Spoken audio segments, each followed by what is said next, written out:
Civic ভলেন্টিয়াররা রাস্তা সামলাচ্ছে, civic ভলেন্টিয়াররা পাড়ায় পাড়ায় প্রমোটারদের সঙ্গে লোকাল তৃণমূল নেতা ডিল ফাইনাল করে দিচ্ছে, সিভিক ভলেন্টিয়াররা আবার সিনিয়র পুলিশ অফিসারদের বাড়ির বাজার করে দিচ্ছে, আবার সিভিক ভলেন্টিয়াররাই মহিলাদের ওপরে অত্যাচার করছে, মহিলা ডাক্তারদের বা জুনিয়র ইন্টার্নদের বলে দিচ্ছে কটার সময় মেডিকেল কলেজে আসতে হবে, কটার সময় মেডিকেল কলেজে যেতে হবে।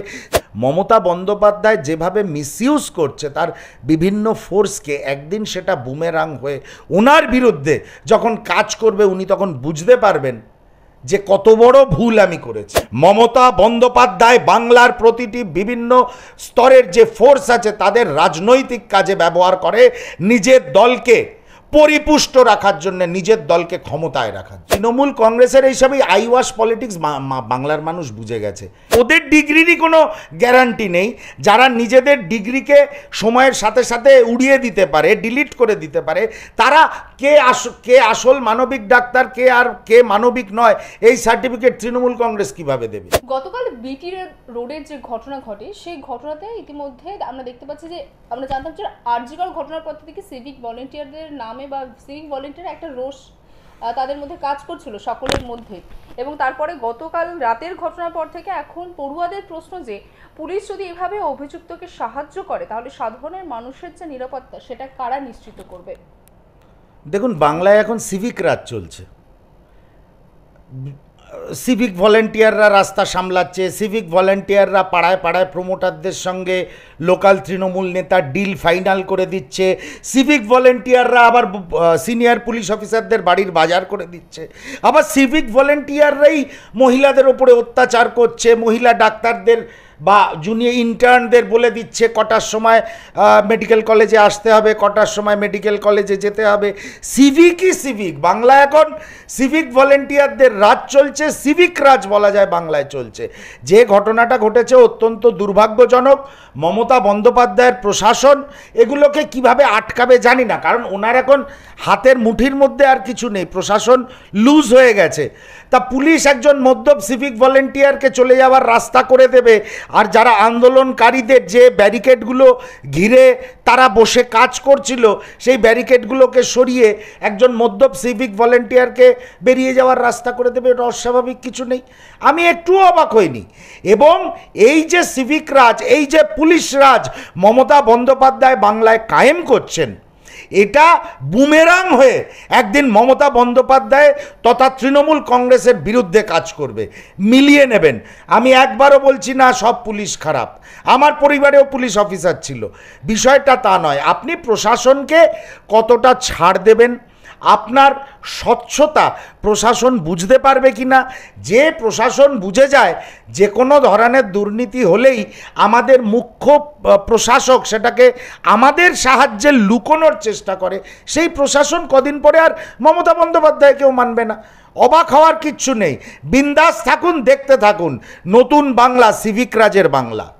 কিন্তু শাসক দল থেকে এর ক্ষেত্রে বলা হয়েছে যে সিভিক ভলেন্টিয়ারের বিরুদ্ধে এফআইআর করা হয়েছিল এবং তাকে গ্রেপ্তার করা হয়েছে। তো এই রাজ্যে যারা অপরাধ করে তাদের বিরুদ্ধে পদক্ষেপ নেওয়া হয়, তাদের বক্তব্য। যদি অপরাধীদের বিরুদ্ধে গ্রেপ্তার হয়, সবসময় গ্রেপ্তার এত স্পন্টেনিয়াসলি হয়, তাহলে আরজি করে যেই ঘটনাটা ঘটলো সেই এফআইআরটা করতে এত ঘন্টা কেন সময় লেগেছিল? কেন তার মা বাবাকে 3 ঘন্টা 4 ঘন্টা বসিয়ে রাখা হয়েছিল? যেখানে তৃণমূলী গুন্ডারা সেমিনার রুমে যাচ্ছিলেন আর আসছিলেন, তারা সিসিটিভি সার্ভার রুম অবধি পৌঁছে গেছিলেন। কেন হয়েছিল তখন, কেন হয়নি? আজকে একবারে হঠাৎ সিভিক ভলেন্টিয়ারের বিরুদ্ধে এফআইআর হয়ে গেল, সেটা আমাদের মেনে নিতে হবে। আর এফআইআর হয়ে থাকলেও সিভিক ভলেন্টিয়ার সারা বাংলা জুড়ে সিভিক ভলেন্টিয়াররা যে অপরাধের সঙ্গে যুক্ত রয়েছে, এই অপরাধটা সেই জায়গায় খুব লঘু। আর এই মুহূর্তে আমার বাড়িতে ঢুকেও কোনো সিভিক ভলেন্টিয়ার চমকে দিয়ে যেতে পারে, সুমনদা 2 ঘন্টার মধ্যে বাড়ি ছেড়ে চলে যান। এটা বিষয় নয়, বিষয়টা হচ্ছে প্রশাসন যে স্বচ্ছ নয়, প্রশাসন যে এই পুলিশ প্রশাসন এবং সিভিক ভলেন্টিয়ারদের সাহায্যে অপরাধীদের লুকোয় এবং তাতে এদের সাহায্য করতে হয়, এটা পুলিশ বুঝে গেছে, এটা সিভিক ভলেন্টিয়াররা বুঝে গেছে, এটা হোমগার্ডরা বুঝে গেছে, এরা যে কোনো ধরনের ফোর্স যারা আছে তারা বুঝে গেছে, তারা এখন বেপরোয়া হয়ে গেছে। আমি একটা কথা আবার বলছি, একটু আগে যেটা বললাম, মমতা বন্দ্যোপাধ্যায় যেভাবে মিসইউজ করছে তার বিভিন্ন ফোর্সকে, একদিন সেটা বুমেরাং হয়ে ওনার বিরুদ্ধে যখন কাজ করবে উনি তখন বুঝতে পারবেন যে কত বড় ভুল আমি করেছি। কোথাও কি এই রাজ্যে এই ফলে যে আপনি যেমনটা বলেন যে সিভিক ভলেন্টিয়ারদের অপব্যবহার করা হচ্ছে, সেক্ষেত্রে কি এই অপব্যবহারের জন্যই কি তাদের জোরটা এত বেশি বাড়ছে? স্বাভাবিক। আমার আউট অফ সিলেবাস বা আউট অফ আমার সার্ভিস রুল, আপনি যখনই আমার থেকে এক্সট্রা কোনো কাজ নেবেন আপনাকে তো আমার সামনে বাউ ডাউন করতে হবে, আপনাকে তো আমার সামনে অব্লিগেটেড থাকতে হবে। উল্টে আমি যখন আবার দুটো বাজে কাজ করব আপনাকে সেটা মেনে নিতে হবে। সিভিক ভলেন্টিয়াররা অল্প পয়সা মাইনে পায়, তাদের জব সিকিউরিটি নেই, তাদের ভবিষ্যতে রিটায়ারমেন্ট বেনিফিট কতটা আছে জানি না, ওই 4 লাখ না 5 লাখ কি একটা মুখ্যমন্ত্রী ঘোষণা করেছেন, ওটা তো একটা মানুষের লাইফ টাইম অ্যাচিভমেন্ট হতে পারে না। তাহলে কি এবার সে তো চেষ্টাই করবে যেন তেন প্রকারণে বিভিন্ন পথে টাকা রোজগার করে তার পরিবারকে দাঁড় করাতে। তার জন্যে কি হবে, সোজা পথে যেটা না হয় ব্যাকা পথে হয়। এবার ব্যাকা পথে আপনি তার বিরুদ্ধে কোনো অ্যাকশান কেন নিতে পারবেন না? কারণ তাকে আপনি রাজনৈতিকভাবে ব্যবহার করেন। মমতা বন্দ্যোপাধ্যায় বাংলার প্রতিটি বিভিন্ন স্তরের যে ফোর্স আছে তাদের রাজনৈতিক কাজে ব্যবহার করে, নিজের দলকে পরিপুষ্ট রাখার জন্য, নিজের দলকে ক্ষমতায় রাখার জন্য। আচ্ছা, এই ক্ষেত্রে যেমনটা কিছুক্ষণ আগে আরজি করের প্রসঙ্গটা আপনি তুললেন, যে আরজি করের বারংবার আমরা দেখেছিলাম ঘটনার পর থেকে প্রমাণ লোপাট হয়েছে বা হয়নি এই নিয়ে অনেক কথা উঠেছে, এবং ইতিমধ্যে আমরা দেখলাম যে 25 মিনিট সময় নিয়ে অনেক তর্ক বিতর্ক চলছে, যে যেখানে 9:30টার সময় সেই তরুণী চিকিৎসকের দেহ পাওয়া যায়, 9:45-এ হাসপাতালের আধিকারিক জানতে পায়, তাহলে 10:10-এ কেন প্রশাসন জানতে পারলো? এই যে 25 মিনিট সময়টা, এই বিষয় নিয়ে চিকিৎসক সুবর্ণ গোস্বামী তিনিও বলেছেন যে 25 মিনিট সময় তো প্রমাণ লোপাটের জন্য যথেষ্ট সময়। কি বলবে বিষয়টা? প্রমাণ লোপাট তো হয়েছে, প্রমাণ লোপাট করার জন্যেই তো সময় নেওয়া হয়েছে, বডিকে সেমিনার রুমে ফেলে রাখা হয়েছে, রাতারাতি সেদিন পিডাব্লিউডিকে ব্যবহার করে পাশের ঘরটার যেটাকে সাসপেক্টেড প্লেস অফ অকারেন্স সেটাকে তার নেচার চেঞ্জ করা হয়েছে, ভাঙচুর করা হয়েছে, প্রমাণ লোপাট করা হয়েছে বলেই তো দুর্বৃত্তরা এসএসকে আরজি কর হাসপাতাল ভাঙচুর করেছে, প্রমাণ লোপাট করা হয়েছে বলেই তো সিসিটিভি সার্ভার রুম অবধি তৃণমূল সমর্থিত দুর্বৃত্তরা পৌঁছতে পেরেছে। এটা শুধু ডক্টর গোস্বামী না, সারা বাংলার মানুষ, আপামর বাংলার মানুষ, আপামর মায়েরা, যে কন্যাদের মায়েরা সবাই বুঝতে পারছে, যারা খবরের কাগজ পড়ছে, রিপোর্টগুলো পড়ছে, এটা প্রমাণ লোপাট করেছে। এবার আমার একটাই বক্তব্য, তদন্ত এখন সিবিআই এর হাতে, কোর্ট সিবিআই এর হাতে তদন্তকে তুলে দিয়েছে। সিবিআইও যেন এই তথ্য প্রমাণ লোপাট হয়েছে বলে আমরা কিছু করতে পারলাম না, এই তত্ত্বটা খাড়া করে সেই নারদা সারদা এবং বিভিন্ন তদন্তের মতন এর থেকে পিছিয়ে না যায়, তাহলে আমার ওই বোনটি যিনি চলে গেছেন তিনি বিচার পাবেন না। আমি সিবিআই অফিসারদের আপনাদের মাধ্যমে অনুরোধ করছি, যে মেয়েটি ধর্ষিতা হয়ে খুন হয়েছে তাকে নিজের বাড়ির মেয়ে ভেবে আপনারা এই তথ্য প্রমাণ লোপাট, এই তত্ত্বটা খাড়া না করে আপনারা কিভাবে যে অপরাধীদের খুঁজে পাওয়া যাচ্ছে না তাদের খুঁজে বার করার চেষ্টা করুন, এবং এই তৃণমূলী কানেকশানগুলোকে প্রমাণ করুন। বাংলার মানুষ দেখুক যে তৃণমূল কংগ্রেস দুর্বৃত্তায়নের সঙ্গে এবং সব ধরনের কুকর্মের সঙ্গে জড়িত থাকে। এটা বাংলার মানুষের সামনে আমি সিবিআইকে অনুরোধ করছি, এবার আপনারা প্রমাণ করে দেখান। এই আরজি কর কাণ্ড নিয়ে একদম প্রথম থেকে আমরা দেখেছিলাম যে জুনিয়র ডক্টররা রয়েছে তারা আন্দোলনরত রয়েছিল, এবং এখনও তারা আন্দোলন করছে, যেখানে সুপ্রিম কোর্ট থেকে বলা হয়েছিল যে তাদের কাজে যোগদানের জন্য, সেক্ষেত্রে তারা করেনি। এবং ইতিমধ্যে তারা এটাও বলেছে 2রা সেপ্টেম্বর তারা লালবাজার অভিযান করবে কিনা পুলিশ কমিশনারের পদত্যাগের দাবিতে, যেমনটা সূত্র মারফত জানা যাচ্ছে। না, এটা তো বিভিন্ন মানুষ বলেছেন, যে কেউ বলেছেন মুখ্যমন্ত্রীকে বসিয়ে জেরা করা উচিত, কেউ বলেছেন রাজ্যের পুলিশ কমিশনারকে বসিয়ে জেরা করা উচিত। তৃণমূলের থেকেই বলা হয়েছিল রাজ্যের পুলিশ কমিশনারকে জেরা করা উচিত। না, তার আগে ডক্টর কুণাল সরকার, এই ডক্টর গোস্বামী যার কথা আপনি বললেন, তারা বলাতে তাদের লালবাজারে এটাকে হুমকি দেওয়া হয়েছিল। তৃণমূল কংগ্রেসের এইসবই আইওয়াশ পলিটিক্স বাংলার মানুষ বুঝে গেছে। দেওয়াল হোয়াইট ওয়াশ করে দেওয়ালটা কতটা ফাঁপা কখনো ঢাকা যায় না, আবার খসে পড়ে।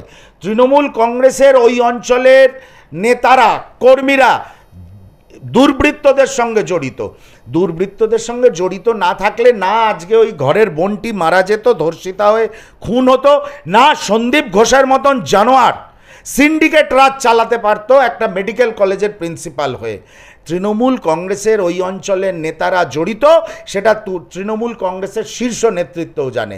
সেই জন্য নানা ধরনের মিটিং মিছিল নাটক, আজকেও শুনেছি নাকি ব্লকে ব্লকে মিটিং করার নির্দেশ দেওয়া হয়েছে। কি হবে? নিজেরাই নিজেদের বিরুদ্ধে মিটিং করবে, নিজেরাই নিজেদের বিরুদ্ধে মিছিল করবে। ওরাই তো আসামি, ওদের চেনা, ওরা ওদের সঙ্গে সম্পৃক্ত লোকেরাই তো জড়িয়ে রয়েছে এই কাণ্ডের সঙ্গে। তা ওরা মিছিল মিটিং কার বিরুদ্ধে করবে? মিছিল মিটিং তো আমরা করব, সাধারণ মানুষরা করবে। 14 তারিখ রাত্রিবেলা বাংলার মা বোনেরা রাস্তা দখল করে প্রতিবাদ করেছে, ওটাই তো প্রতিবাদ। তৃণমূল যা করছে নাটক। মমতা বন্দ্যোপাধ্যায়ের চেয়ে বড় অভিনেত্রী বাংলা কোনোদিন দেখেনি স্বাধীনতার পরে। কিন্তু জুনিয়র ডক্টররা যে অভিযানের ডাক দিয়েছে লালবাজার অভিযানে, সেটা কি আপনারা সমর্থন করেন? যেখানে দাবি, আরে পুলিশ কমিশনারের পদত্যাগ কেন? পুলিশ কমিশনারকে তো জেরা করা উচিত। আমি তো এটাই বললাম। ডক্টর কুণাল সরকাররা এর আগেও সেটা দাবি করেছিল, তাই তাদের থ্রেট করা হয়েছিল। আমি একটা জিনিস ভয় পাচ্ছি, এই যে ওনারা লালবাজার অভিযান করবেন এই জুনিয়র ডাক্তারদের ওপরে, যারা নিরাপত্তার খাতিরে যিনি চলে গেছেন তার বিচারের জন্যে এই যে লালবাজার অভিযান করবে, এদের ওপরে পুলিশ আগামী দিনে কতটা অত্যাচার করে সেটা নিয়ে আমার চিন্তা আছে। 1, 2 নম্বর হচ্ছে মমতা বন্দ্যোপাধ্যায় অলরেডি বলে দিয়েছে উনি ইচ্ছা করলে কেরিয়ার খারাপ করে দিতে পারেন। তাই এদের আবার ডাক্তারি রেজিস্ট্রেশন না মমতা ব্যানার্জি ক্যান্সেল করে দেয়। আমার এইটা নিয়েই ভয় আছে, কারণ মমতা বন্দ্যোপাধ্যায় এমন একজন মহিলা, তার কাছে জেসিবি, শাহজাহান, অনুব্রত এরা হচ্ছে দলের ম্যাসকট। ডক্টর কুণাল সরকারের মতন লোকেরা তৃণমূল কংগ্রেসের ম্যাসকট নয়। শাহজাহানরা mascot, JCB mascot, Jayanta Singh mascot. এরা না থাকলে উনি গদিতেই থাকতে পারবেন না। একটা স্বৈরতান্ত্রিক শাসক বাংলার মাননীয়া উনি। আমি ভীত, সন্ত্রস্ত জুনিয়র ডাক্তারদের ভবিষ্যৎ নিয়ে, যে আর নিজের গদি বাঁচানোর জন্য মমতা বন্দ্যোপাধ্যায় আর কি খেলা খেলতে পারে। এই জুনিয়র ডক্টরদের উদ্দেশ্যে শাসক দল থেকে বলা হয়েছে যে যেহেতু তারা এখনো পর্যন্ত কর্মে যোগ দেননি, কারণ মুখ্যমন্ত্রী নিচে তাদের অনুরোধ করেছিলেন, সুপ্রিম কোর্ট থেকে বলা হয়েছিল, তারপরেও তো শাসক দল এই মুহূর্তে বলছে যে সাধারণ মানুষের মধ্যে এখন হয়তো প্রশ্ন জাগছে, যারা এখন পরিষেবা দিচ্ছে তারা আসল ডাক্তার এবং যারা আন্দোলনরত তারা ডিগ্রিধারী ডাক্তার। আমি তৃণমূল কংগ্রেসের কাছ থেকে কোনো ধরনের সার্টিফিকেটের প্রত্যাশা করি না। তৃণমূল কংগ্রেসের কোনো সার্টিফিকেট বৈধ নয়, কারণ ওটা একটা বৈধ রাজনৈতিক দল নয়, ওটা একটা রাজনৈতিক গ্যাং ওয়ার চলে সবসময়। বিভিন্ন শহরে, বিভিন্ন টাউনে, বিভিন্ন মহকুমায় এক তৃণমূল আরেক তৃণমূলকে গুলি করে মেরে দেয়। তা ওরা একজন কে ডাক্তার আর কে ডাক্তার নয়, আসল সার্টিফিকেট ওরা দেওয়ার মালিক নয়। কারণ ওনার দলের নেতারাই তো, যে একটা সময় নামের আগে ডক্টর লিখতো আবার হঠাৎ ডক্টরটাকে গায়েব করে ফেলেছিল। তা ওদের ডিগ্রিরই কোনো গ্যারান্টি নেই। যারা নিজেদের ডিগ্রিকে সময়ের সাথে সাথে উড়িয়ে দিতে পারে, ডিলিট করে দিতে পারে, তারা কে আসল মানবিক ডাক্তার, কে মানবিক নয়, এই সার্টিফিকেট তৃণমূল কংগ্রেস কিভাবে দেবে? আগে নিজেদের ঠিক করুক, নিজেরা কতটা স্বচ্ছ, কতটা সৎ, কতটা শিক্ষিত প্রকৃত অর্থে আগে তৃণমূল কংগ্রেস নিজেরা ঠিক করুক, তারপর ডাক্তারদের সার্টিফিকেট ওরা দেবে।